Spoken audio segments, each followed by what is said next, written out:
All right, so this is the U try. So at certain points, you can pause the video and try some on your own. So for this, we are going to factor it. So it says solve for the root that is in between quadrant 1 and quadrant 4. Now that's specific. We need to pay attention to that. So let's go ahead, and underline that because that is important. So we want to solve for the root that is in between quadrant 1 and quadrant 4. And so we don't want both roots as our answer. We do have to find both roots, and then we have to do something specific and find the exact one that we need. So we want to first make sure it's in standard form, which this problem is. And so we want to figure out what our GCF is and factor out our GCF. So between our coefficients, we have 2, 1, and -6. Our GCF is 1. And so when we factor 1 out, it doesn't change the actual equation. So we can go ahead into making our t-chart.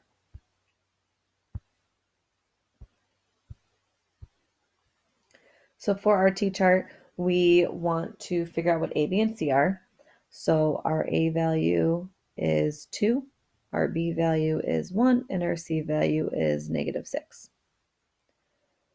So we want to find what A times C is. So 2 times -6, which is -12. So we want to find factors of -12 that add up to a +1. So we can do -1, +12, +1, -12, -2, +6, +2, -6. And I want to point out that they are opposite signs because we're multiplying to a negative number. We can do -3, +4, +3, -4. So the pair that works is -3, +4, because that will add up to a +1. So we can go ahead and do the reverse box method to make our box. The first one, so 2x squared, goes in the top left corner, and then our constant goes in the bottom right. So our variable being squared goes in the top left, our constant goes in the bottom right. Now our middle term, that positive x, is made up of the two factors that we found. So we have a -3x in one of the boxes, a +4x in the other box. It doesn't matter if you flip those around. That's totally fine. But we do need to make sure that we put an x with those, because if we were to combine those, that's where that plus x comes from. So now we can go ahead and find the GCF of each column and each row.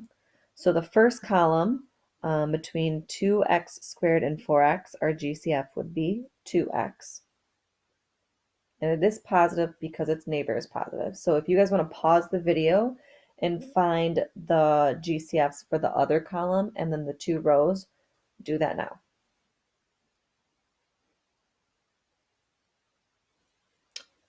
All right, so you should find that -3 is a GCF here. It is negative because its neighbor is also negative.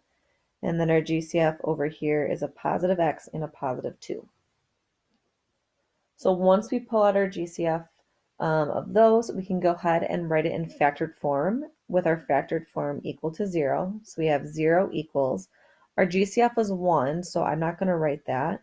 So we have 2x minus 3 in one set of parentheses, and then x plus 2 in our other set of parentheses. So then we can go ahead and break them apart. So each part with a variable. And we have 2x minus 3 equals 0. And we have x plus 2 equals 0. And then when we solve, we want to add 3 to both sides. And we get 2x equals 3. Divide both sides by 2. We get x equals 3 over 2, which is the same thing as a positive 1.5. And then for this one, we want to subtract 2 on both sides, and we get x equals -2. So those are our two roots, our two x-intercepts. Now we want to go back to what the question says. So it says solve for the root that is in between quadrant 1 and quadrant 4. So quadrant 1 and quadrant 4 are labeled, and so we want the point that would be somewhere here, which means our x-intercept would have to be positive. We don't want the negative one. And so if we put our x-intercepts on the graph, the -2 would go here ish, and then the +3/2 would go in between 1 and 2. I can't be that accurate, but that shows us that we definitely do not want the -2, so we're going to cross that one out. We only want the one root that is in between quadrant 1 and quadrant 4, which is x equals 3/2, or x equals a +1.5. So we can cross that one out. And then we're done with that U try.